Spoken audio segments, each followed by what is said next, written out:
하나님 말씀 오셨습니다. 하나님 말씀 지난 본문 말씀처럼 누가복음 11장 9절부터 13절까지 말씀 보시겠습니다. 하나님 말씀은 누가복음 11장 9절부터 13절까지 말씀, 신약성경 112페이지입니다. 신약성경 112페이지 누가복음 11장 9절부터 13절까지 말씀 찾으셨으면 제가 봉독하겠습니다.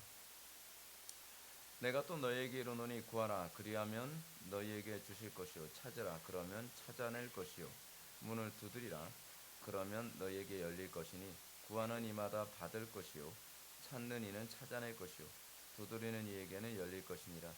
너희 중에 아버지 된 자로서 누가 아들이 생선을 달라 하는데 생선 대신에 뱀을 주며 알을 달라 하는데 전갈을 주겠느냐. 너희가 악할지라도 좋은 것을 자식에게 줄 줄 알거든 하물며 너희 하늘 아버지께서 구하는 자에게 성령을 주시지 않겠느냐 하시니라. 아멘. 이 시간은 우리가 지난 시간에 이어서 우리 117문을 좀 다시 보도록 하겠습니다. 하나님께서 기뻐하시고 들으시는 기도는 어떠한 것입니까? 그래서 우리가 하나씩 다시 한번 봅시다. 첫째, 그의 말씀에서 자신을 계시하신 유일하신 참 하나님에게만 그가 우리에게 구하라 명하신 모든 것을 마음을 다하여 기도합니다. 둘째, 우리 자신의 부족함과 비참함을 똑바로 철저히 깨달아 그의 어미함 앞에 겸손히 구합니다. 셋째, 비록 우리는 받을 자격 없는 자들이지만 하나님께서 그의 말씀에 약속하신 대로 우리 주 그리스도 때문에 우리의 기도를 분명히 들어주신다는 이 확신한 근거를 우리는 가지고 있습니다. 지난 시간에 제가 이제 기도에 관해서 말씀드리면서 우리의 기도가 그러니까 정성만 있으면 된다라고 생각하는 것에 대해서 우리가 주의해야 된다고 말씀드렸습니다. 왜냐하면 기도의 본질은 관계입니다, 여러분. 우리가 기도를 자꾸 어떤 식으로 생각하냐면 막연한 어떤 신에게 무엇인가 소원을 성취한다는 개념으로 우리는 좀 인식하는 경향이 있습니다. 우리의 기도가 바뀌어야 되는 가장 중요한 본질은 부모와 자녀와의 관계 안에서 이루어지는 소통의 문제라는 것입니다. 그래서 여러분들 우리가 오늘 살펴봤던 이 누가복음의 이 말씀도 보게 되면 이렇지 않습니까? 이 부분만 보면은 마치 신과 인간 간의 관계 안에서 뭔가 소원 성취와 관련된 얘기처럼 들립니다. 뭐냐면 구하라, 두드리라, 찾으라 그런 것만 보면 그런데 그 다음에 나온 부분이 중요합니다. 11절 보면 너희 중에 아버지 된 자로서 누가 아들이 생선을 달라는데 생선 대신에 뱀을 주며, 하나님께서 우리의 기도를 들으시는 방식의 핵심이 뭐냐면 아버지와 아들과의 관계 안에서 주어지는 거라는 겁니다. 근데 우리는 대번에 기도를 시작할 때서부터 우리의 기도는 마치 뭐냐면 하나님은 저 우주 막연한 곳에 계시고 나는 내가 그 보이지도 않고 느껴지도 않고 감지도 되지 않은 신에게 무엇인가 전달해 줘야만, 송신해 줘야만 그분이 수신해서 나에게 뭔가 준다고 하는 그런 막연성이 내포되어 있습니다. 근데 여러분, 기도의 본질이 뭐냐면 우리가 아버지와 아들과의 관계 안에서 이 주고받는 그런 문제입니다.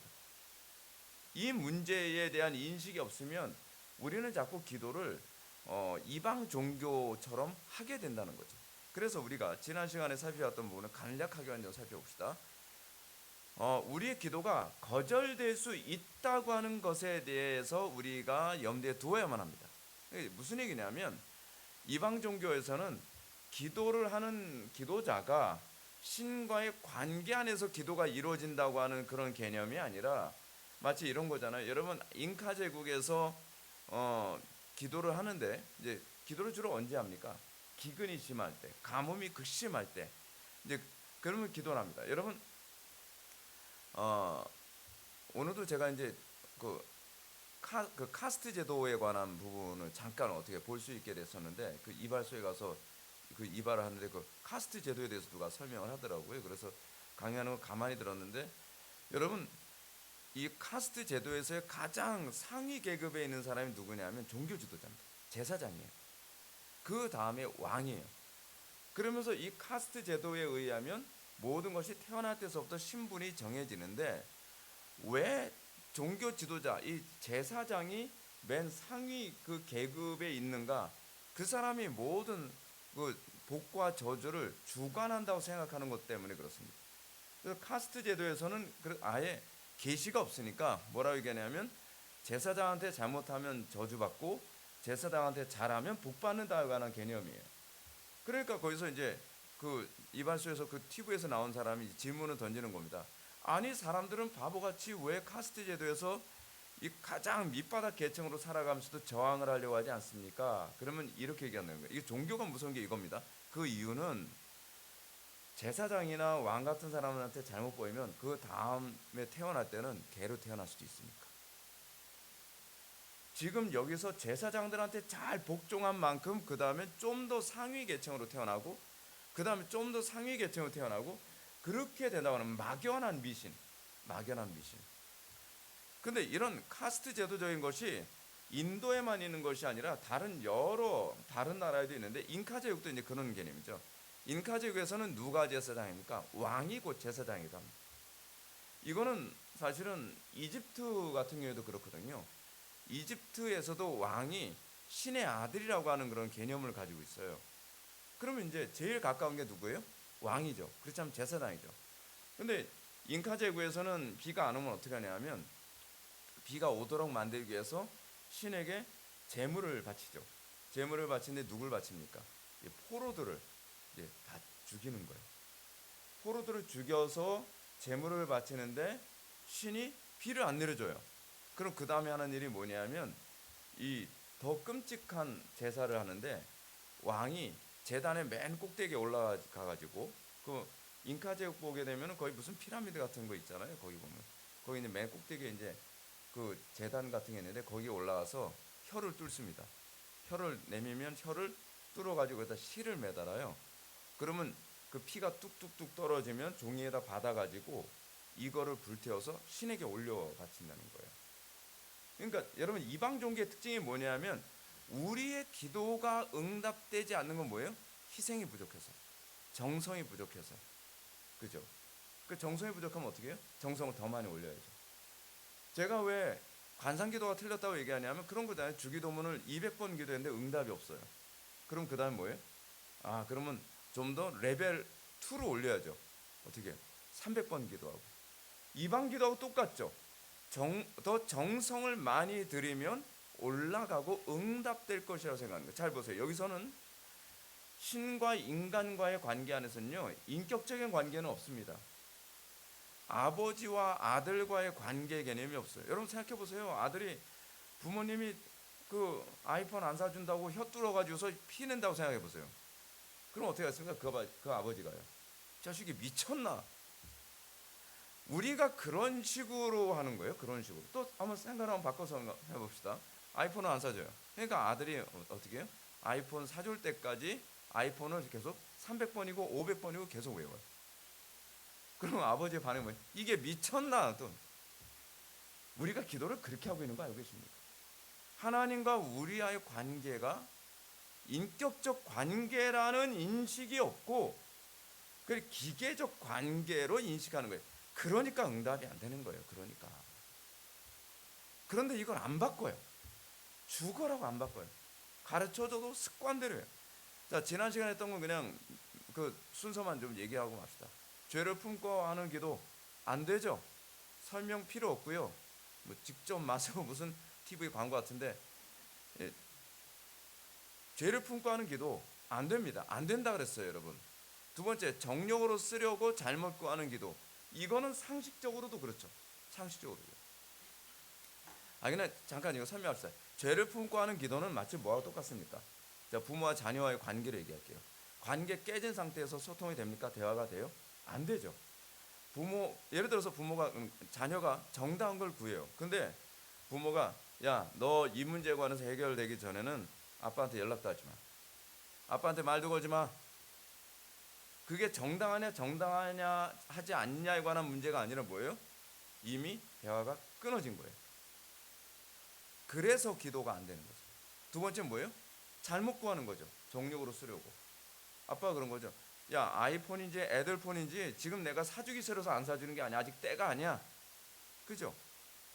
그 정력, 너 지금 이거 사주면 자식아, 너 지금 공부하겠니? 그러니까 내가 못 사주는 거. 아빠도 사주고 싶어. 그렇죠? 사주고 싶죠. 부모의 마음이 그거 아닙니까? 부모를 통해서 하나님께서 우리에게 보여주신 것이 뭐냐면, 자녀가 뭘 사달라고 그러면요, 사실은 부모는 더 좋은 걸 사주고 싶어요. 그게 부모 마음이에요. 그래서 하나님께서 우리에게 부모를 주시고 또 부모가 되게 하신 것 같아요. 근데 이걸 사줘서 유익이 안 된다면 안 사주는 게 사랑입니까? 아니면 유익이 안 되는 걸 뻔히 하면서도 사주는 게 사랑입니까? 사주는 이유는 뭐냐면 내 만족과 내가 스트레스 안 받으려고 사주는 거예요. 그렇지 않나요? 안 사주는 게 사랑이에요. 안 사주는 게. 그렇지 않습니까? 제가 어렸을 때 졸랐다 하면 우리 부모님이 학을 띄웠거든요. 근데 제가 뭘 그렇게 졸랐냐면 옛날에 우리 집에 구멍가게를 했었어요. 구멍가게 하는데 제가 진짜 사탕 무지하게 좋아했었습니다. 사탕을요. 사탕을 좋아하는데 사탕이나 그렇지 않으면은 그 우리 구멍가게에 또 이렇게 애들한테 팔려고 이렇게 장난감 같은 거 이렇게 진열해 놓잖아요. 근데 우리 어머니 하신 얘기가 뭐냐? 애들 그 뭐야 갖고 싶어서 진열했으면 제일 갖고 싶어 하는 게 저래요. 저래서 저 때문에 힘들어서 장사를 못 해 먹겠더라고요. 한번 졸라대기 시작하면은 진짜 앉으나 서나 밤새도록 졸라대는 거예요. 밤새도록. 그러니까 우리 어머니가 야야 내가 지쳐서 안 되겠다. 가져라요. 근데 사실은 어머니도 아직 왜 그런 눈 쳐다봐. 이 사실은 안 사주는 게 그걸 안 주는 게 복이잖아요. 제가 사탕을 너무 좋아해가지고요. 제가 사탕을 물고 잘 정도였거든요. 그럼 우리 어머니가 자고 있는 거 입안에다 손가락을 집어넣어서 꺼내줘요. 왜냐하면 이빨 다 썩으니까. 근데 사탕을 안 주는 게 사랑이죠. 하나님은 정확하세요. 우리 부모님은 견디다 못해 사탕을 주시지만 하나님은 절대로 고집을 안 꺾으세요. 왜냐하면 그것이 사랑이니까. 그렇지 않습니까? 그 의심하여 두 마음을 품은 기도. 이거 뭐 성경 말씀 그대로니까. 외식하는 기도. 어디서 이렇게 귀여운 소리가 또 들려. 외식하는 기도. 이거는 외식하는 기도 자체가 그렇잖아요. 하나님을 전혀 의식하지 않고 기도하는 거예요. 그런 것들. 이방인과 같은 기도. 아까 제가 말씀드렸던 것처럼 뭐 같은 말 계속 반복하면서 응답해달라고 하는 여러분 이거 환장하지 않겠습니까? 그렇잖아요. 하나님을 자꾸 그런 식으로 취급을 하는 거예요. 여섯 번째, 자기 의로 상달시킬 수 있다고 생각하는 거예요. 예를 들어서 정한수 떠놓고 비나이다 하면 어디 안 들어주나 보잖아요. 지문이 내가 사라질 때까지 나 기도하겠다. 그거예요, 그거. 사실 5와 6은요, 되게 비슷한 케이스입니다. 그 일곱 번째, 관계가 깨진 상태에서 기도. 이건 죄 문제하고도 이제 관련된 부분이죠. 요 정도만 보고 넘어갑시다. 지난주에 했었으니까. 그 첫째, 하이델베르크 요리문답은 이렇게 얘기합니다. 그의 말씀에서 자신을 계시하신 유일하신 참 하나님에게만 그가 우리에게 구하라고 명령하시는 모든 것을 마음을 다하여 기도합니다. 그래서 이제 우리가 주의를 집중해야 될 부분이 이겁니까? 뭡니까? 이거죠. 자신을 계시하신 유일하신 참 하나님에게만이라고 하는 부분입니다. 중요한 건 우리가 기도를 할 때에 내가 기도하는 대상이 진짜 성경의 하나님을 향해서 기도하고 있느냐를 우리는 이것부터 점검해야만 합니다. 내가 하나님이라고 부른다고 해서 그분이 성경의 하나님이라고 보장 못하죠. 여러분 우리는 이 부분부터 점검이 안 되는 경향이 있습니다. 그냥 예를 들어서 여러분 예수라고 해서 다 같은 예수가 아니잖아요. 그러니까 워낙 예수라는 이름이 흔하니까 나사렛 예수라고 부르는 것처럼 우리가 하나님께 기도한다고 했을 때에 정말 하나님께서 성경에 계시한 그 하나님을 믿고 우리가 구하느냐고 하는 문제입니다. 여러분 유대인들이 하나님 믿는다고 얘기합니다. 그 사람들 엘로힘 믿는다, 뭐 야훼 믿는다, 뭐 그렇게 얘기를 합니다. 근데 여러분 유대인들이 믿는 그 종교가 그 뭐죠? 뭐라 그러더라? 갑자기 까먹었는데 그 종교를 들어가 보면 그 하나님에 대한 이 명칭과 내용이 우리하고 완전히 다릅니다. 다른 하나님을 섬기고 있는 거예요. 다른 하나님. 예를 들어서 여러분 여호와의 증인 하나님 믿는다고 하는데 우리가 왜 이단이라고 얘기합니까? 다른 하나님을 섬기니까 하는 거예요. 하나님의 교회라고 하는데 그 하나님의 교회를 왜 이단이라고 얘기합니까? 그 하나님이 여자라고 하는 거예요. 어머니 하나님. 그러니까 내용이 잘못되면 그 기도는 응답될 수가 없는 거예요. 그럼 나는 정통교회 다니니까 나는 성경의 하나님께 기도하겠지. 그럴까요, 여러분? 우리가 하나님께 기도한다고 했을 때에 우리가 어떤 것이 전제가 되어야 되냐면 하나님께 대한 올바른 신관이 전제되어 있어야 돼요. 신관. 여러분들이 믿는 하나님은 어떤 하나님이십니까? 내가 머릿속에 만들어낸 하나님 아닙니까? 또는 그 목사님이 만들어낸 하나님을 내 하나님이라고 생각하고 또는 성경의 하나님이라고 생각하고 여러분 기도하는 거 아닙니까? 상당 사람들이 기도하는데 응답이 없어요. 응답이 없으면 뭔가 의심을 해봐야 되잖아요.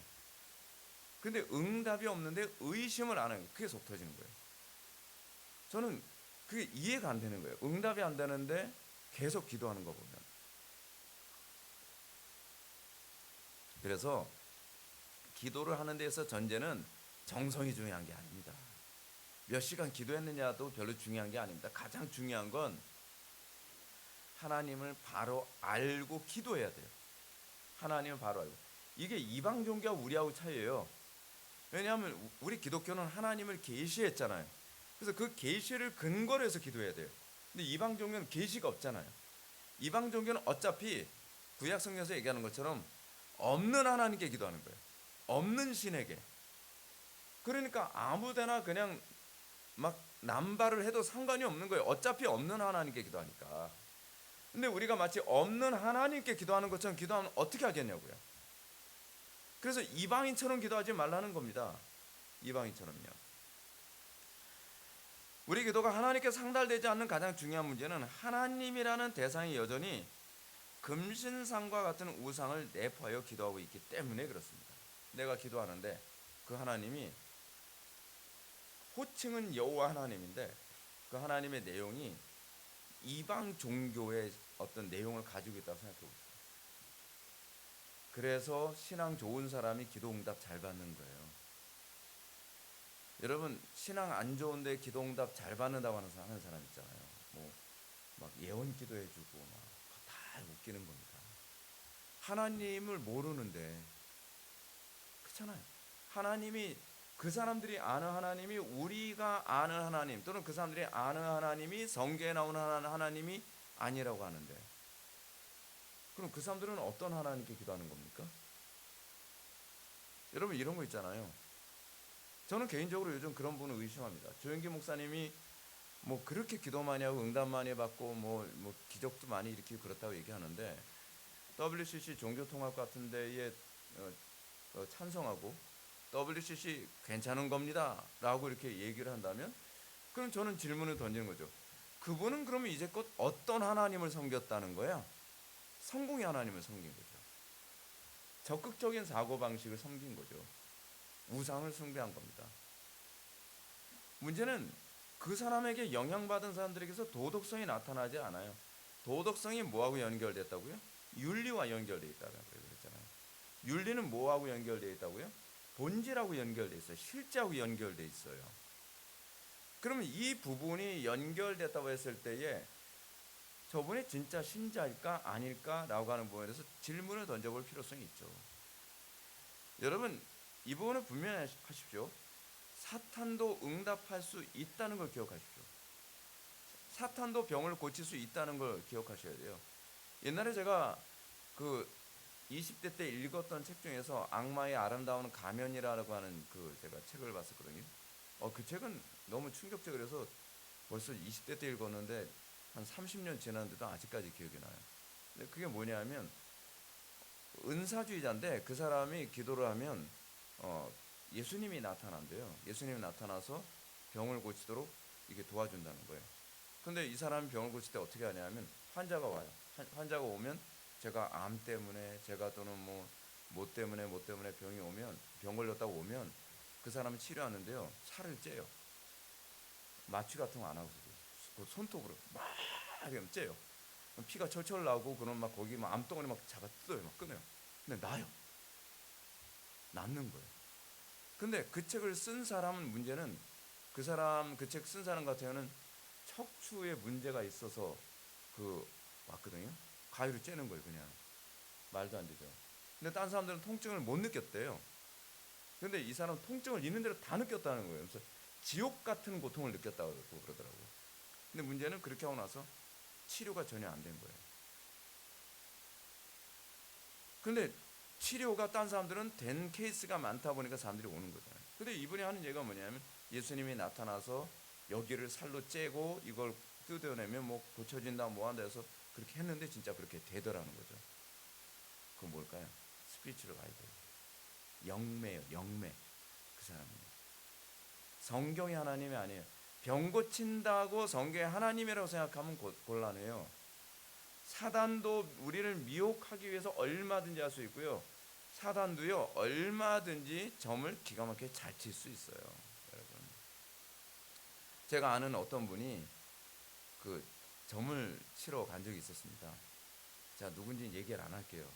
그 제 개인적인 프라이버시니까.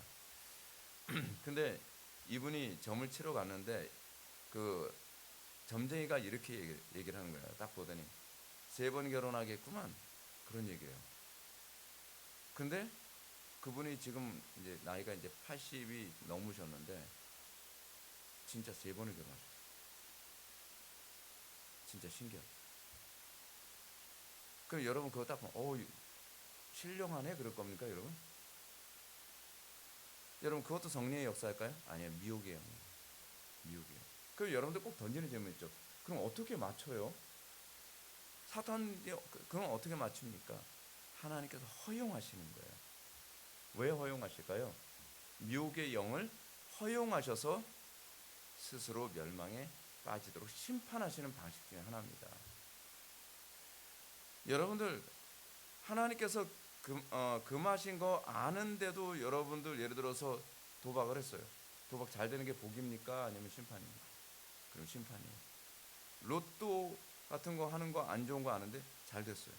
복입니까? 심판입니까? 심판이 될 가능성이 높습니다.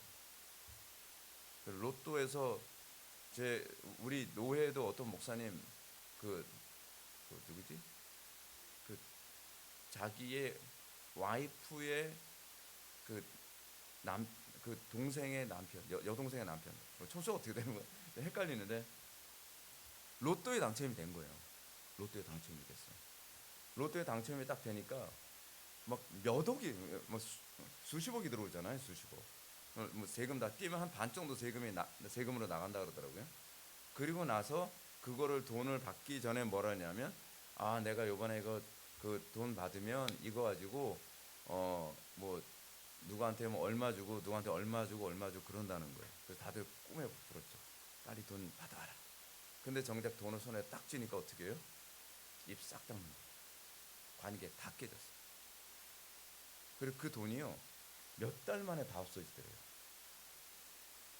그러면서 관계는 관계대로 깨지고 부부관계는 부부관계대로 깨지고 사람들과 관계 다 깨지고 완전히 지옥이 돼버린 거예요. 이 사람 인생이 없으니만 못한 거죠.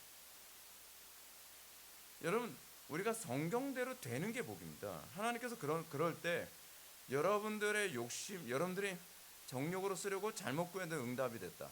그때는 정말 조심해야 됩니다.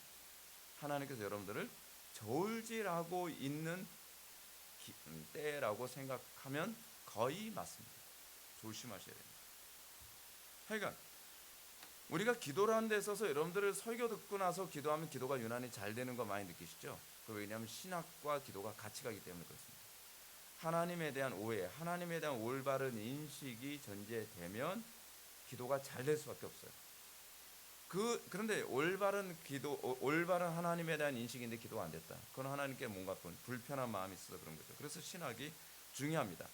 우리의 기도의 대상이신 하나님은 아버지 되시고, 그리고 창조주 되시고, 그리고 악을 미워하시고 자비로우시며 긍휼이 많으시며 선하시고 우리를 사랑하시는 분이십니다. 이런 부분에 대한 올바른 인식 가지고 기도가 되어야죠. 여러분, 기도가 뭔지 모른다 그러면 신앙의 ABC 시작도 안 한 겁니다. 교리 아무리 많아도 꽝입니다. 여러분, 교리 많이 안 아는 건요, 신앙이 없어도 얼마든지 많이 알 수 있습니다. 그렇지 않습니까? 아니 그런 사람들이 한둘이 아니에요. 교회사 안에서 위대한 신학자고 뭐고 하는데도 결국 하나님하고 아무 관계없는 사람들 많거든요. 그럼 머리만 좋아도 돼요. 머리만 좋아도. 중요한 건 기도가 정말 하나님과의 관계에서 올바로 이루어지고 있느냐에 관한 문제죠. 하나님과 관계 안 좋고서 지식만 많으면 뭐합니까? 제가 개혁파교회 보면 속 터지는 게 그거예요. 왜 이게 설득이 안 되고 납득이 안 되는지 모르겠어요. 우리가 기도에 대해서 하신 하나님께 대한 올바른 신관, 그 신학이 전제됐다고 했을 때 그 다음에는 그가 우리에게 구하고 명하신 모든 것을 마음을 다해 기도해야 합니다. 저는 개인적으로 이해가 안 되는 게 이겁니다. 하나님을 올바로 안다고 하는데 왜 기도를 하고 싶어 하지 않죠? 아니 하나님이 원하시잖아요. 예수님이 말씀하셨잖아요. 원하신다고. 근데 왜 우리가 교리도 많이 알고 신학도 많이 알고 뭐 신학 뭐 박박사까지 하는데도 불구하고 왜 기도에 관심이 없을 수가 있죠? 이거는 미스테리예요. 납득이 안 되는 거예요. 그건 하나님에 대해서 머리로 알고 있는 것이지 하나님을 인격적으로 아는 관계에 있지 않기 때문에 그런 것 아니겠습니까? 정상적으로 하나님을 안다면 기도하고 싶어져야 됩니다. 네. 기도하고 내가 설교도 많이 듣고 교리도 많이 듣고 여러분들 배운 것도 많고 신학서적도 많이 읽었는데 나는 기도하는데 별로 관심이 없고 그리고 기도하는데 개혁주의 하신다는 분들 보게 되면은 기도를 안 하고 사는 사람들이 많아요. 어떤 분은 이런 얘기를 한다니까요. 뭐 신학서적 읽는 게 기도 아닌가요? 야 그런 얘기는 전 진짜 처음 들어봤어요. 여러분 기도와 신학서적 많이 읽는 것, 성경 많이 읽는 것과 기도 분야 자체가 다릅니다. 근데 제가 인터넷에서 그런 글을 봤다니까요. 그냥 뭐 신학서적 많이 읽는 것도 기도죠. 괴상한 논리, 회개망측한 논리. 저는 그건 진짜 신앙 아니라고 봅니다. 하나님께서 우리가 심판대 앞에 섰을 때 너 바빙크 책 어디까지 읽었니? 물어보실 것 같습니까? 주님께서 너 카이퍼 읽었어? 안 읽었어? 안 읽었네. 지옥. 그러시겠습니까? 기독교 강요 읽었어? 안 읽었어? 있는지도 몰랐는데요. 넌 안 되겠다. 넌 지옥 가라. 그러시겠습니까? 마태복음 7장에서 뭐라고 얘기했어요? 내가 너를 알지 못하나니. 내가 주의 이름으로 선지자 노릇하고 내가 주의 이름으로 귀신도 쫓고 능력대하고 병도 고쳤는데 내가 너를 알지 못하니. 그러니까 알지 못하나니라고 하는 얘기, 나는 너하고 교제해 본 적이 없는데 라는 얘기거든요. 기노스코 헬라어로. 주님께서 이 사람이 하나님의 백성이냐 아니냐를 규정하는 건 얼마나 많은 신학적 지식을 가지고 있느냐가 아니라 그것을 통해서 나하고 얼마나 깊이 있는 교제를 했느냐에 관한 문제거든요. 그래서 그러면 기도를 해야만 교제입니까? 자, 이 부분이 중요한 겁니다. 어떤 사람은 기도를 하는데도 교제가 없는 사람이 있습니다. 그런 사람들 많잖아요. 이상한 신비주의 운동하는 사람들. 기도를 뭐 어떤 교회는 보니까 7시간 기도 운동하는 교회도 있더라고요. 그런 교회 있어요. 그러면서 7시간 기도 운동 한다고 하면 여러분 그 사람은 하나님하고 깊은 교제에 있는 것일까요? 몇 시간을 기도했느냐가 중요한 건가요? 물론 우리가 깊은 교제 가운데 있을 때 장시간의 기도를 하게 되는 건 맞는 얘기입니다. 왜냐하면 교회사에서 그런 사람들 많이 있으니까. 뭐 사버너롤라 같은 케이스도 그렇고 뭐 이성복 목사님 같은 경우 우리 한국 초대교회 당시에 이성복 목사님도 그랬고, 그리고 뭐 요한 웨슬리라든지 뭐 피필드라든지 뭐 많습니다. 굉장히 많습니다. 이런 분들요. 근데 중요한 건 기도를 많이 한다고 해서 그가 깊은 기도 하나님과 교제하는 사람이라는 것을 보장할 수 없죠. 어디 나오는 얘기죠? 마태복음 6장에 나오는 얘기잖아요. 저들은 기도를 길게 하여 하나님이 듣는 줄 아시느니라. 근데 예수님께서는 바리새인들 보고 뭐라 그래요? 너희들은 기도는 길게 하지만 내가 너희를 알지 못한다는 거죠. 그죠? 중요한 건 우리가 주님과 교제하는. 자, 제가 이 얘기를 하려고 하는 겁니다. 참된 그리스도인들에게 있어서 기도가 나올 수밖에 없는 이유는 뭐냐면 순종하기 위해서입니다. 기도하지 않고서는 하나님의 말씀에 순종할 수 없기 때문에 그래요. 기도하지 않고서는 하나님과 교제할 수 없기 때문에 그렇습니다. 기도가 교제라는 얘기가 아니라 기도하지 않고서는 교제를 할 수 없기 때문에 그렇습니다. 여러분들 로마서 7장을 잘 보십시오. 로마서 7장에서 사도 바울이 얘기했던 게 뭡니까? 내가 생명의 성리의 법 안에 있기 전에는 내가 거듭났어도 교제가 안 되더라에 관한 얘기입니다. 그 로마서 7장에 사도 바울이 한 얘기예요. 내 마음 뭐예요? 하나님의 법을, 내 육신은 죄의 법을 따라요. 그래서 사도 바울이 탄식하지 않습니까? 오라 곤고한 사람이로다 누가 이 사마의 몸에서 건져내랴.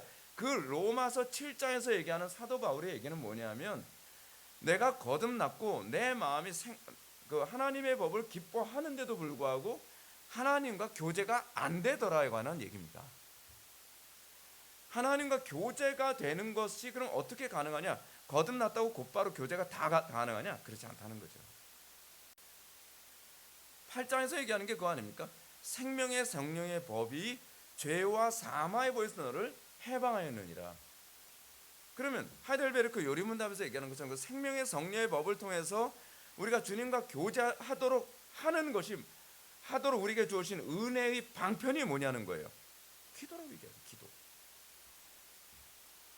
난 기도 안 해도 나는 하나님과 교제가 돼요. 뭐로요 그럼? 뭐로 한다는 거예요? 의지로요? 결단력으로? 정신력으로? 아니죠. 우리는 그렇게 할 수가 없어요. 여러분들 결단해서 여러분 하나님 말씀대로 살아집니까? 여러분들의 의지로 하나님 말씀대로 살아져요? 그러면 여러분들에게 나타나는 특징이 뭐냐면요, 여러분들은 다른 사람을 정죄할 겁니다. 자식들 그렇게까지밖에 못 살아? 나는 말이야 딱 결단하니까 되더만, 나는 내 의지로 사라지더만, 주의 성수 하나 제대로 잘 못하고 말이야 자식들이. 그게 율법주의자들의 특징이잖아요. 율법주의자들. 왜 우리는 의지를 강요하는 것이 위험하다고 얘기하냐면 의지와 결단을 강조하게 되면 자동적으로 율법주의로 가기 때문에 그렇습니다. 근데 여러분들, 우리가 예수를 믿고 나서 우리 마음속에 나타나는 게 뭡니까?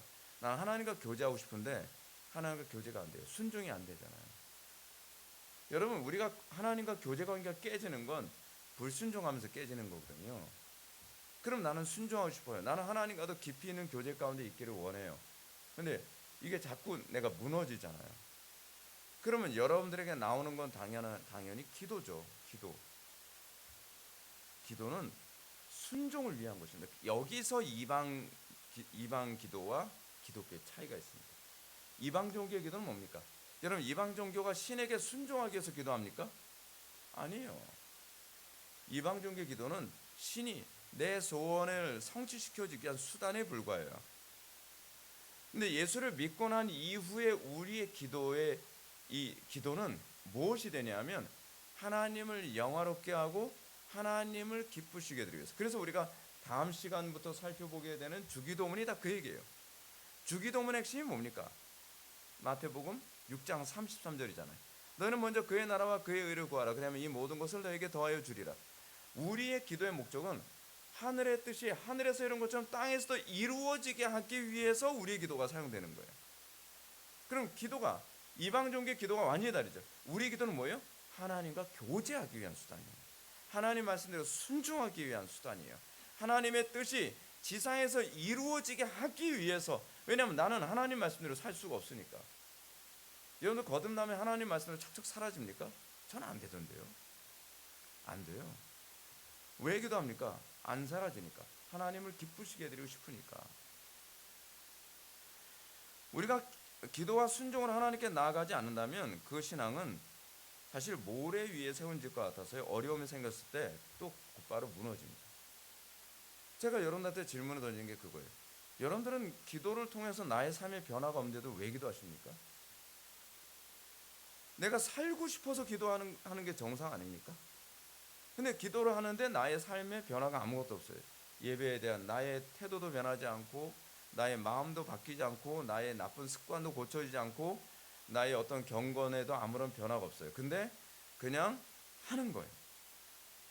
그냥 해요. 그 얘기는 내 기도가 하나님과 교제하고는 아무 관계없는 이제 종교적 습관이 돼버리고 말았다는 거예요.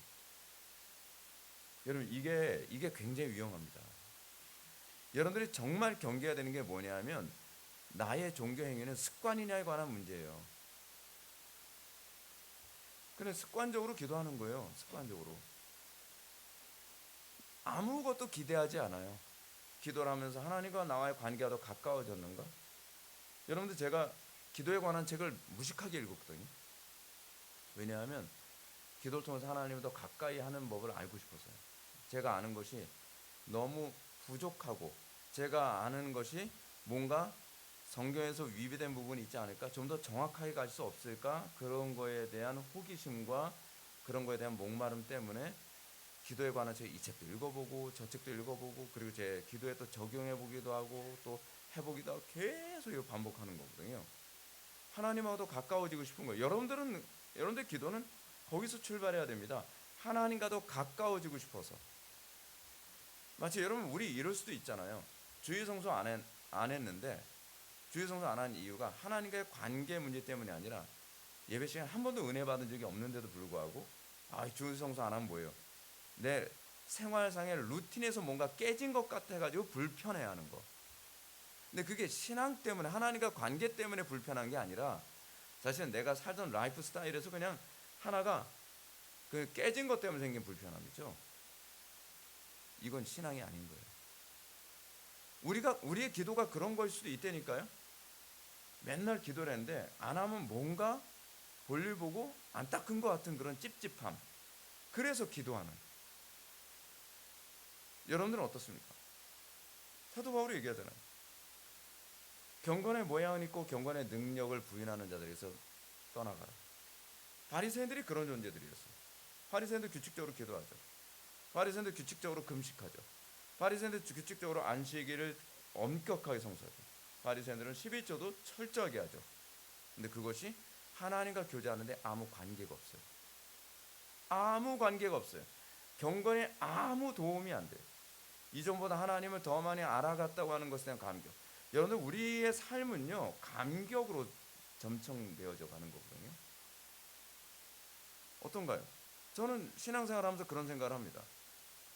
그냥 종교 생활로 어떻게 이 신앙생활을 계속 유지하지? 날마다 하나님을 조금씩 더 알아가는 그 감격 때문에 우리의 신앙생활이 기쁘고 즐겁고 계속 지속되어지는 것 아니겠습니까? 기도 생활도 그렇잖아요. 여러분들 예배 생활도 그렇잖아요. 제가 설교를 할 때 설교에 흥분됨이 없이 설교를 할 거라고 생각하면 진짜 끔찍할 것 같아요. 여러분들은 저를 잘 아시겠지만 저 딴 데 가서 뭐 강의해달라 그랬을 때 같은 원고 다른 설교가 나오거든요. 왜냐하면 제가 흥분되지 않는 거로는 설교를 못 하겠어요. 신앙생활이라고 하는 것은 하나님과의 관계 안에서의 흥분의 발전이에요. 기도도 그런 기대감이 있어야 되는 것 아닌가요? 예배에도 저는 예배 때마다 저는 기대감이 있거든요. 야, 오늘은 이 예배 통해서 누가 변할까? 제가 매번 기도할 때마다 예배 전에 기도할 때마다 하나님, 오늘 이 설교를 필요로 하는 사람이 있기를 원합니다. 이 설교 통해서 새로운 인생을 사는 사람이 나타나기를 원합니다. 저 계속 그렇게 기도하면서 그런 기대감, 그거 없이 어떻게 설교를 하는지. 우리의 기도는 그래야 되거든요. 하나님을 기쁘시게 해드리는 것에 대한 목표의식. 그래서 아버지의 명령을 듣기만 하고 순종하지 않는 아들의 문제. 아버지의 말씀 명령에 대해서 복종하지 싫어요라고 얘기했지만 순종하는 아들. 어느 쪽이 진짜 신앙이라는 거예요? 순종이 교제거든요. 순종이 인격적인 코인원이에요. 둘째, 우리 자신의 부족과 비참을 똑바로 철저히 깨달아 그의 위험 앞에 겸손히 구합니다. 기도의 시작은요 몇 가지 연대해야 될 게 하나 있습니다. 철저히 자기 비하와 절망에서 시작해야만 합니다. 여러분 기도를 하는 데 있어서 기대감이 없는 건 여러분들은 기도를 통해서 기대하는 게 없는 겁니다. 받아도 그만, 안 받아도 그만. 그냥 예수님 말씀하셨던 것처럼 마태복음 6장에서 그 얘기를 하죠. 사람에게 보이려고 그들 앞에서 의의를 행하는 그 행위는 하나님을 기쁘시게 해드리는 것이 아니라 사실은 내가 만족하기 위해서 하는 행위죠. 그랬을 때 예수님께서 그들을 향해서 뭐라고 얘기하냐면 저희는 자기 상을 이미 받았느니라. 이미 받았다는 거예요. 이미 받았다. 문제는 이거죠. 우리가 기도하는 것을 통해서 이미 나는 응답을 받은 거예요. 자기 상을 받은 거죠. 왜요? 내가 오늘 기도했기 때문에 그 찝찝함이 없어진 거예요. 그것이 나의 응답인 거예요. 그것에 초점을 맞추면요, 제가 장담할게요. 평생 기도할 수 있습니다. 평생 기도할 수 있어요. 우리는 나의 찝찝함을 덜기 위해서 평생 주일 성수할 수 있습니다. 우리는 나의 찝찝함을 덜기 위해서 평생 11조 할 수 있습니다. 우리는 나의 찝찝함을 덜기 위해서 우리는 어떤 종교 행위도 꾸준히 할 수 있습니다. 그런데 분명한 건 하나님과의 관계에 발전은 없습니다. 우리의 기도는 나의 비참함에서 출발해야만 합니다. 여러분 어떤가요? 여러분들 기도 전에 그런가요? 저는 되게 하나님께 되게 감사한 게 그겁니다. 정말 감사한 게 뭐냐면 항상 설교 전에 저는 되게 절박해요. 설교 못할까 봐. 설교 죽을까 봐. 제가 설교를 수천 번을 했는데도요. 제가 제 설교 원고를 보면서도 야, 이걸 어떻게 설교하냐. 그리고 또 회중들이 이런 설교를 알아듣기나 할까. 게다가 쥐뿔도 모르는 어린애들도 앉아있는데 그렇잖아요. 근데 기도하지 않으면 설 자신이 없는 거예요. 설 자신이. 외부 나갈 때는 더 그렇습니다. 외부 나가서 강의하거나 설교할 때는 그 절박해서 기도하는 거예요. 절박해서. 여러분 교만한 사람은요, 하나님을 의지하는 것처럼 보이지만 은혜로 주어지는 경건의 능력에 대한 기대감이 없습니다. 기도를 하지만 설교 전에 기도를 하지만 천둥과 번개를 기대하지 않습니다. 설교를 하지만 회중들의 변화에 대해서 기대하지 않습니다. 기도를 하지만 나의 삶이 달라질 거라고 생각하지 않습니다. 그러면서 우리는 얼마든지 기도할 수 있다. 그 파리새입니다. 그래서 바울이 계속 경고하는 게 겁니다. 경건의 모양은 있으나 경건의 능력을 부인한 자들에게서는 내가 돌아서라. 여러분 기도할 때는 뭔가 기대감 생기지 않나요? 기도만 하면 달라질 것. 제가 부교육자 생활하면서 항상 어느 교회든지 딱 청년부든 학생부든 주일학교든 딱 처음에 딱 가게 되면 그냥 말 그대로 쓰레기장입니다. 애들이요 예배에 아무 관심이 없어요. 그러면 제가 이제 그날서부터 기도를 시작합니다. 처음 딱 그날 부임해서 설교 딱 하면 감을 딱 잡는 거죠. 상태가 이 정도구나. 오케이, 접수됐습니다. 그럼 그 다음에서부터는 하루에 2시간이고 3시간이고 죽기 살기 이렇게 기도합니다. 왜요? 기도하면 달라질 거라고 믿기 때문에 그렇습니다. 기대감이 있는 거죠. 근데 기도했는데 안 바뀌어요. 애들이 더 눈에 불을 켜고 원수 보듯 쳐다봐요. 그럴 때 여러분 어떻게 해요? 기도는 별 볼일 없나? 그게 아니죠. 얘네들 더 많은 기도의 양념이 필요하겠는데 다음 주에 보자. 얘네들 죽었다. 그러면서 한 주 동안도 기도의 레벨을 더 업그레이드 시킵니다. 레벨업. 그래서 막 4시간씩 기도하고 강단에 설교하고. 설교가 세면 셀수록 애들은 더 사악해져요. 더 강팍한 눈으로 쳐다봅니다. 근데 그렇게 그러면 안 되겠네. 그럼 매일 철야해야지. 매일 철야하고서 설교하잖아요. 한순간에 뒤집어집니다. 그걸 한두 번 겪어본 게 아니에요. 그래서 저는 기도에 대한 기대감이 엄청 큽니다. 그래서 저는 기대감 없이 기도를 오래 하는 사람들 보면 좀 굉장히 궁금합니다. 저게 어떻게 가능하지? 저는 기도하다가 마음이 딱 식으면요, 그때부터 기도가 잘 안 돼요. 그래서 저는 그게 제일 무서워요. 기도를 하는데 막 마음이 식어버리면 5분도 기도하기가 너무 힘든 거예요. 5분도. 그런 기도에는 사실 역사가 없거든요.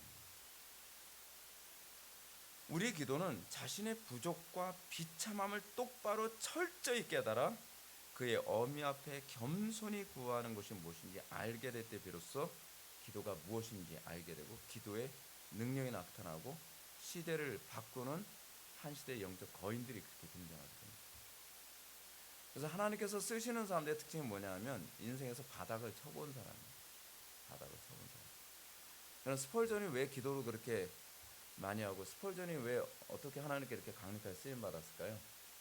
스펄전은요 항상 건강 상태가 안 좋아가지고 22년 넘게 목회를 했다고 제가 들었는데 그분 목회에서 3분의 1을 강단에 서지 못했대요. 건강이 너무 안 좋아서. 그분은 항상 절박한 거예요. 게다가 그분은 아주 극심한 우울증에 시달렸어요. 그래서 기도를 하지 않고서는 하루하루를 살 수가 없는 거예요. 자기 삶 속에 오는 수많은 그 공격들을 견뎌낼 수가 없는 거예요. 그래서 그 영적 거인이 되는 거예요. 루터도 그랬다 그러지 않습니까? 그래서 저는 기도를 죽순다, 기도가 뭔지 모른다 그러면 굉장히 걱정스럽게 생각합니다. 셋째, 비록 우리는 받을 자격이 없는 자들이지만 하나님께서 그의 말씀에서 약속하신 대로 우리 주 그리스도 때문에 우리의 기도를 분명히 들어준다는 이 확실한 근거를 우리는 가지고 있습니다. 그래서 우리는 기도 응답의 아주 중요한 근거를 보게 됩니다. 우리는 받을 자격이 없는 자들이라는 겁니다. 이 얘기는 내가 하나님께 기도의 응답을 받을 만한 근거를 나에게서 찾을 게 없다는 겁니다. 예를 들어서 내가 오늘 기도를 7시간 했으니까 하나님께서 뭔가 응답하시겠지. 이게 기도 응답의 아무 근거가 되지 않습니다. 우리는 자꾸 이런 것을 찾잖아요. 그래도 내가 기도를 7시간 했는데, 내가 그래도 정성을 다했는데, 내가 금식을 했는데, 이런 걸 자꾸 뭔가 보상을 얻으려고. 아니요. 요리문답의 가르침처럼 우리는 받을 자격이 없습니다. 기도 응답의 근거는 오로지 그리스도밖에 없습니다. 그리스도의 의밖에 없어요. 이게 뭔지 말귀를 알아들을 수 있어야 됩니다. 그럼에도 불구하고 기도의 응답을 받을 수 있는 근거는 하나님께서 그 말씀에 약속한 것, 그렇죠? 하나님 말씀에 약속하신 것 때문에 그렇습니다. 여러분들, 제가 여러분한테 그런 얘기 자주 하잖아요. 지혜를 구하라고요. 근거가 있어요. 근거가 있죠. 너희 중에 누구든지 지혜가 부족하거든 모든 사람에게 후히 주시고 꾸짖지 아니하시는 하나님께 구하라 그리하면 주시리라. 야고보서에서 약속하고 있잖아요. 약속을 했는데 왜 안 구하죠? 그거는 믿음이 없는 거죠. 잠언서에서도 얘기하잖아요. 금은 보화를 구하지 말고 지혜를 구하라고요. 지혜가 최고니라, 지혜가 짱이다. 잠언에서 막 지혜 찬가를 얼마나 많이 불렀는지 모르는. 또 이렇게 얘기하게 되면 또 그러겠죠. 목사님 무식해서 그러시는데 거기서 얘기하는 지혜는 성삼위 하나님 중에서 그리스도를 의미하는 그런 관점으로 보셔야만 맞습니다. 틀리지 않습니다. 그런데요, 이 부분이 또한 우리에게 그 문자적으로 지혜를 구하라는 말이기도 합니다. 그렇게 봐서 문제가 되지 않습니다. 왜냐하면 잠언에서 그런 표현이 많이 나와요. 여호와를 경외하는 것이 지혜와 지식의 근본이니라. 거기서 문맥상 지혜는 그리스도를 상징하는 것만이 아니라 거기서는 그냥 문자적으로 지혜를 얘기하는 겁니다. 그러면 여러분들 사도 야고보가 지혜를 구하라고 그렇게 얘기했으면 지혜를 구하는 게 지혜로운 건 아니겠습니까? 그러니까 지혜를 구한다는 것 자체부터가 지혜로운 겁니다. 그러니까 지혜를 구할 줄 모른다고 한다면 대신 그 자체로 지혜가 없어서 구하지 않는 거예요. 그렇지 않나요? 순한 논법이라고요? 맞아요. 성경에 그런 논법이 많아요. 그러니까 하나님께서 주시겠다고 약속하시는데 우리가 구하지 않는다고 한다면 그런 여러분들의 믿음이 없든지 지혜롭지 못하든지 둘 중에 하나죠. 저는 왜 안 구하는지 저는 이해를 못했어요. 제가 야고보서 이 말씀을 제가 외우고 있는 이유는 뭐냐면 저는 지혜를 너무 사모했기 때문에 그렇습니다. 매일 구했거든요. 제가 따졌거든요. 아니 너희 중에 누구든지 지혜가 부족하거든 모든 사람의 후히 주시고 꾸짖지 아니하시는 하나님께 구하라 그러면 주시라 그러겠는데 왜 안 줘요 도대체? 안 주는 이유가 뭐예요? 빨리 주세요. 아무리 달라 그래도 안 주시고 또 구하고 또 구하고 또 구하고 그러다 1년이 지나도 만족스럽게 안 주시고 또 구하고 또 구하고. 구하는 게 지혜입니다. 이렇게 얘기했는데도 안 구하는 사람들 보면 자기가 지혜롭다 생각하나 보구나. 지혜 별로 목마르지 않는가 보구나. 전 그렇게밖에 생각이 안 되는 거죠. 어리석은 거예요. 돈 주겠다고 하는데도 돈 달라고 얘기 안 하는 거면 그 바보 아닙니까? 또 우리 기도가 응답될 수 있는 근거는 뭐예요? 우리 주 그리스도 때문입니다. 우리의 기도를 분명히 들어주신다는 이 확실한 근거를 우리는 가지고 있기 때문입니다. 기도 응답은 오직 그리스도를 근거로 해서만 우리에게 응답이 됩니다. 왜냐하면 나려 말미암지 않고서는 아버지께로 갈 자가 없다고 얘기했잖아요. 우리가 의롭기 때문에 우리 기도가 상달되는 거 아니고요. 우리의 정성이 대단하기 때문에 상달되는 게 아닙니다. 우리가 몇 시간 기도했기 때문에 상달되는 거 아니고요. 내가 이 금식을 했기 때문에 상달되는 게 아닙니다. 이건 다 공로주의입니다. 공로주의. 오로지 우리의 기도가 상달될 수 있는 근거는 그리스도의 공로밖에 없습니다. 그리스도를 통해서 우리 기도가 상달되는 겁니다. 자, 그리스도를 통한 성경 응답의 성경적 근거를 한번 봅시다. 다니엘서 9장 18절. 나의 하나님의 귀를 기울여 들으시며 눈을 떠서 우리의 황폐한 상황과 우리의 이름을 일컫는 성을 보옵소서. 우리가 주 앞에 구하는 것은 우리의 공의를 의지하여 하는 것이 아니요 주의 긍휼을 의지하여 함이니이다. 우리의 기도가 상달될 수 있는 근거는 주의 긍휼을 의지하는 거예요. 주의 긍휼. 여러분들 하나님 앞에서 높은 자세로 구하지 마십시오. 내가 하나님께 구할 만한 뭔가 주님 그래도 제가 이렇게 하나님께 헌신했는데 응답해 주셔야 되는 건 아닙니까? 제가 그래도 이렇게 제가 봉사 많이 했는데 하나님 저에게 이 정도는 주셔야 되는 건 아니겠습니까? 상달 안 되는 대표적인 케이스로 기도하고 있는 거예요. 네. 저도 왕년에 그렇게 기도했었거든요. 서운해가지고. 근데 그게 잘못인지를 몰랐습니다. 배운 적이 없으니까. 제가 못 배웠거든요. 제가 못 배운 놈이라서. 요한복음 14장 13절부터 14절도 그렇습니다. 너희가 내 이름으로 무엇을 구하든지 내가 행하리니 이는 아버지로 하여금 아들로 말미암아 영광을 받으시게 하려 함이라. 내 이름으로 무엇이든지 내게 구하면 내가 행하리라. 여기서 조심해야 되는 게 뭐냐면 내 이름으로라고 하는 걸 일종의 주문처럼 사용해서는 안 된다는 겁니다. 간혹가다 사람들이 그런 거 뭐 침투해 가면 예수 그래서 뭐 예수나 여러분 예수의 이름이 그 이름 호칭 자체에 어떤 주술적 의미를 부여하지 마십시오. 이렇게 될까봐 사도행전에서 그 얘기가 나오잖아요. 어떤 마법사들이 유대인 마법사들이 귀신 들린 사람을 보면서 뭐라 그래요? 내가 바울이 말하는 그 예수 그리스도의 이름을 빙자하여 명하노니 더러운 귀신아 물러가라 그랬더니 귀신 들린 사람이 뭐라고 얘기합니까? 내가 예수도 알고 바울도 아는데 너는 뭐냐 하면서 오히려 올라타서 그 사람을 괴롭혔다 그러잖아요. 여러분 착각하지 마십시오. 예수라고 하는 이름 자체가 어떤 주술적 힘이 있는 게 아닙니다. 여러분 사도행전 가만히 보시죠. 사도행전에서 보게 되면 사도들이 병 고친다든지 그렇지 않으면 뭐 귀신을 쫓는다든지 그렇지 않으면 어떤 이적을 행할 때 그 예수의 이름 안 하고 얘기한 부분이 많습니다.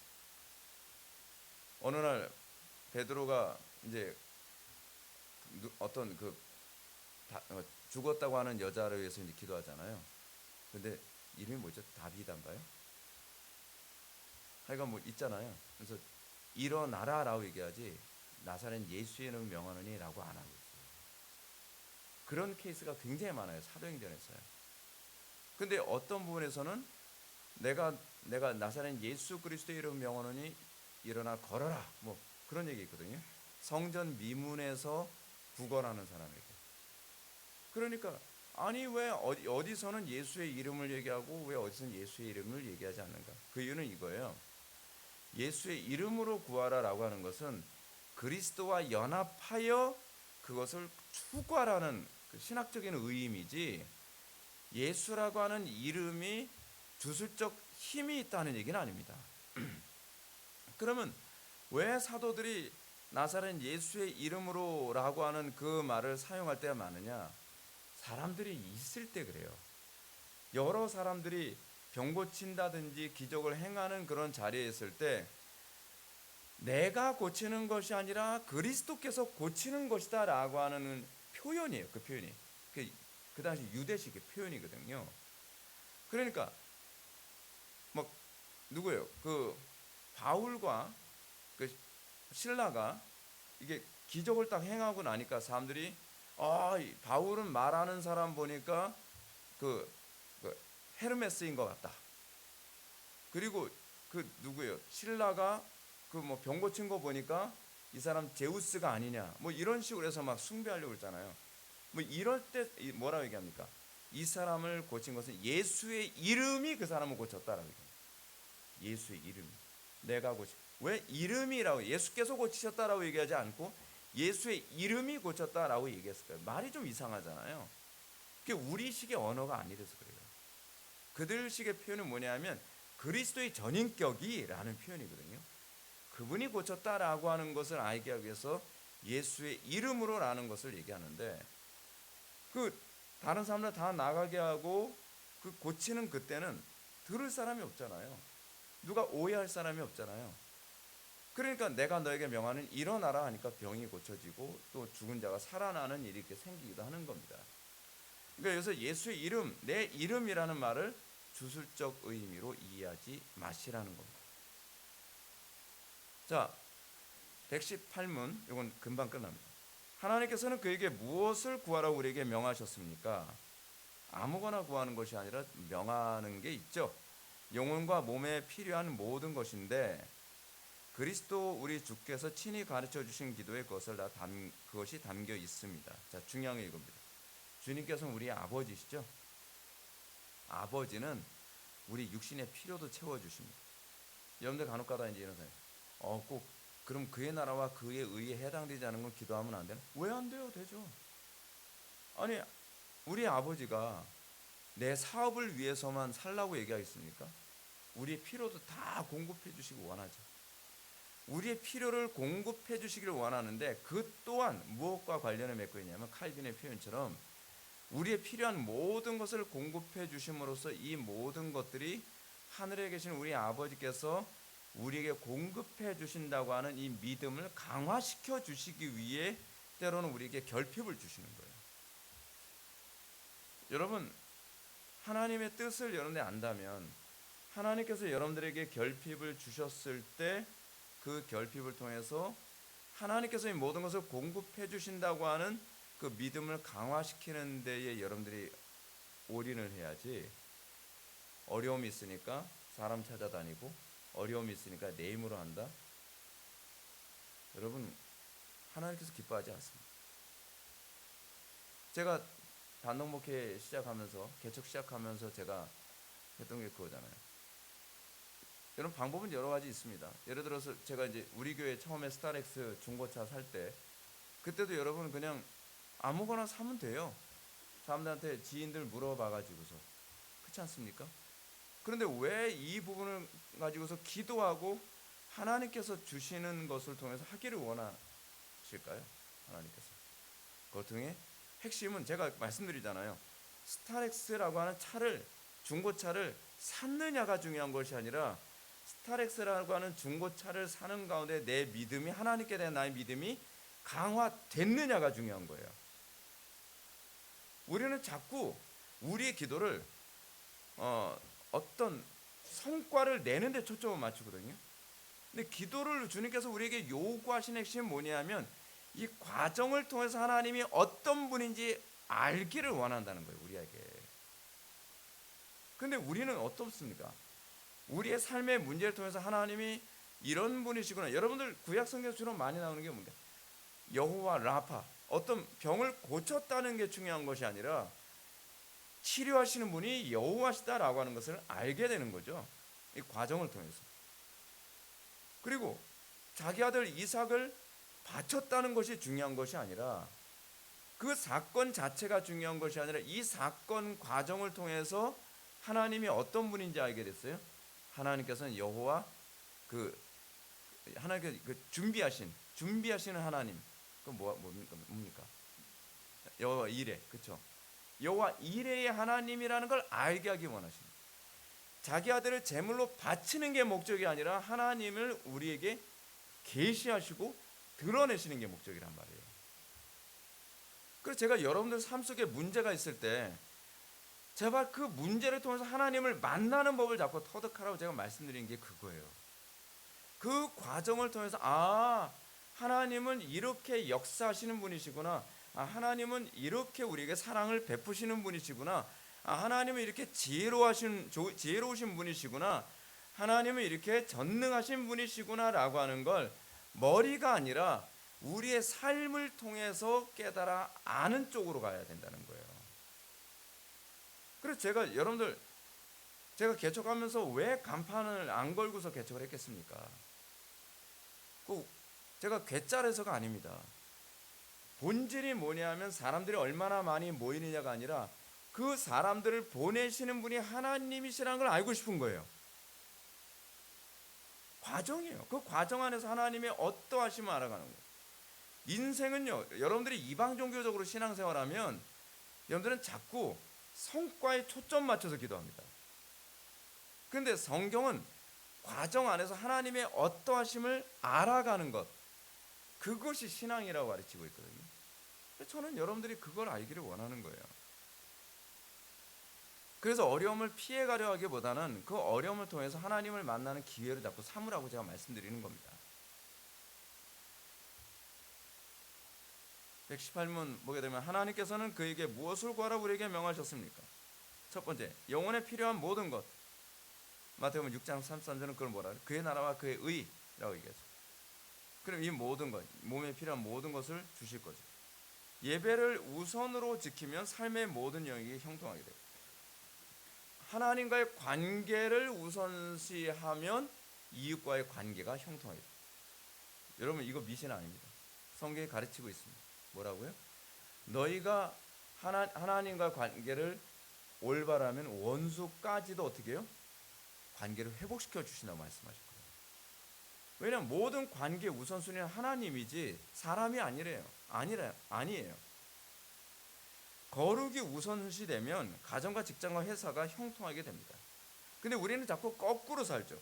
내 가정이 안정되면 그때 신앙생활 열심히 할 것이고, 내 직장 문제, 나의 삶의 문제, 때로는 내 목회 문제도 이게 잘 되면 그 다음에 거룩을 추구하죠. 아니요.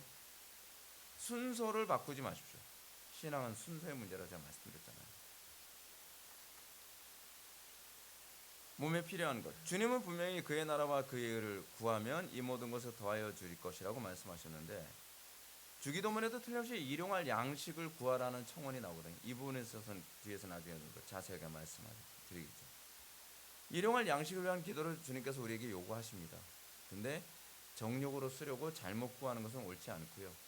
그리고 이 구하는 이 과정을 통해서 하나님을 알아가는 기회로 삼았으면 좋겠다. 기도의 기능이 그거예요. 기도의 기능. 알라딘의 마술램프 비비듯이 내 소원만 성취 딱 되면 오케이, 그럼 하나님 다시 램프 속 들어가 주세요. 지금 필요 없네요. 우리 하나님 자꾸 그런 식으로 취급하지 않나요? 근데 그게 아니에요. 우리는 삶에 문제가 있을 때 하나님께서 왜 이 문제를 주셨고, 이 문제를 통해서 하나님께서는 나에게 뭘 원하시는 것. 여러분들, 제가 설교가 좀 약간 독특하다는 걸 여러분들 느끼실 텐데, 그것이 뭐냐면 제가 하나님과의 관계 안에서 깨닫게 되어진 부분이 본문에서 보이기 때문에 그렇습니다. 그 본문에서 보여지는 것 때문에 제가 설교가 이게 가능한 거예요. 하나님을 알아가는 거거든요. 제가 고생 많이 했다 그랬잖아요.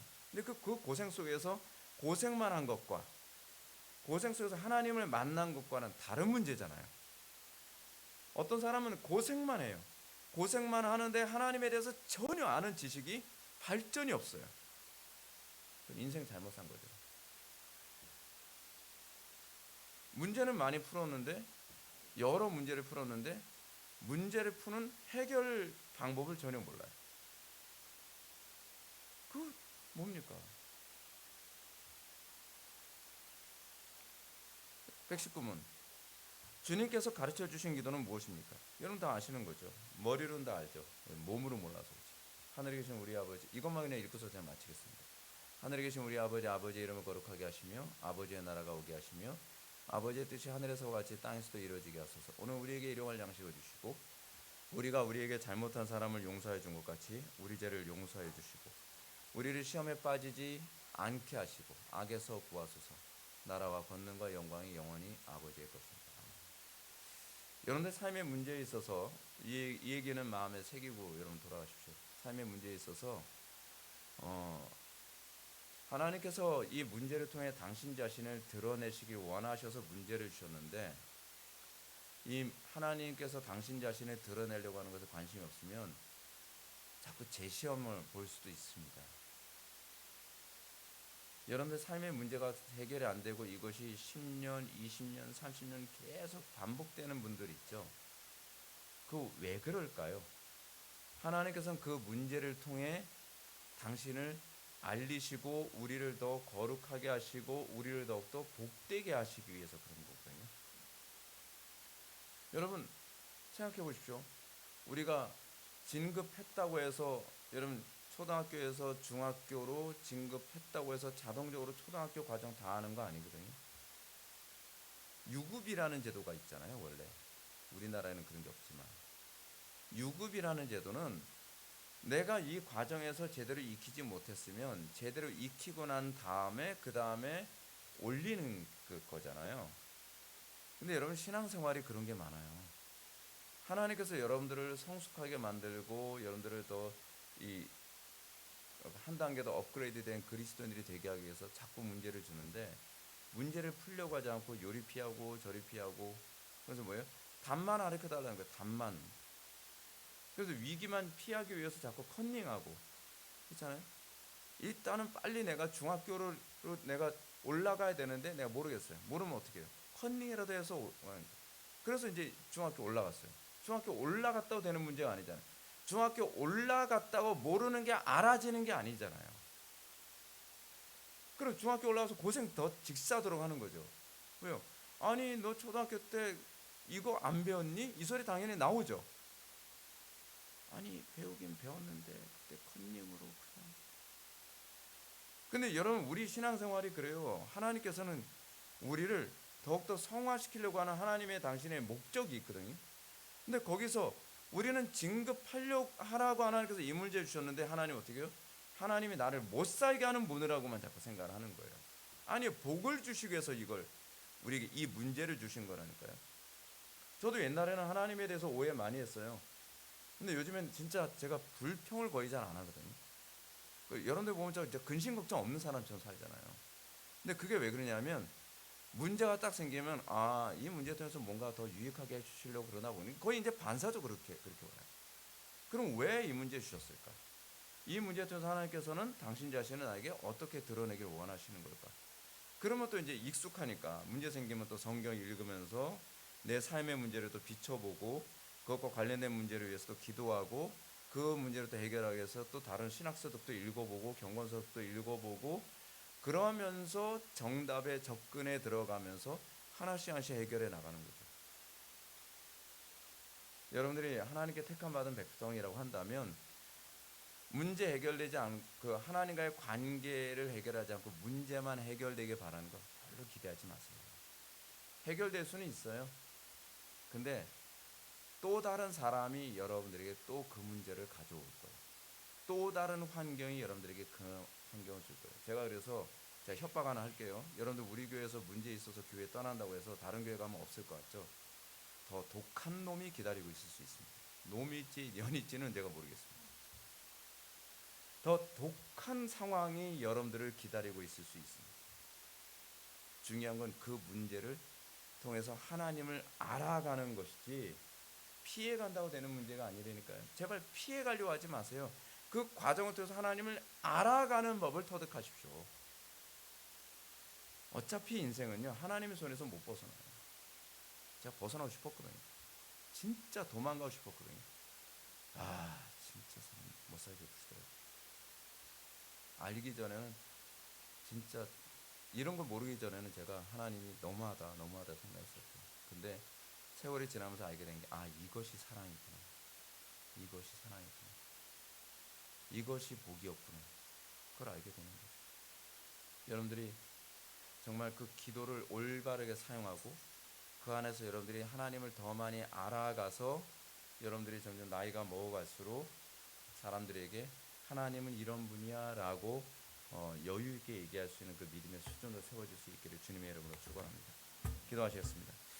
사랑이 많으신 하나님, 우리 삶의 수많은 문제 가운데에서 하나님께서 당신 자신을 드러내시고 우리를 더욱더 거룩하게 하시며 우리를 지혜롭게 하기 원하시는 줄 압니다. 하나님, 우리가 이 기도를 통해서 하나님께 더욱더 가까이 나아가는 법을 배우게 하여 주시고 우리의 기도가 더욱더 성숙되게 하여 주시고 또한 우리가 더욱더 그리스도의 형상으로 화해질 수 있도록 은혜 베풀어 주옵소서. 우리의 기도를 가르쳐 주시고 우리의 기도가 더욱더 능력 있게 하여 주옵소서. 예수님의 거룩하신 이름으로 기도올려옵나이다. 아멘.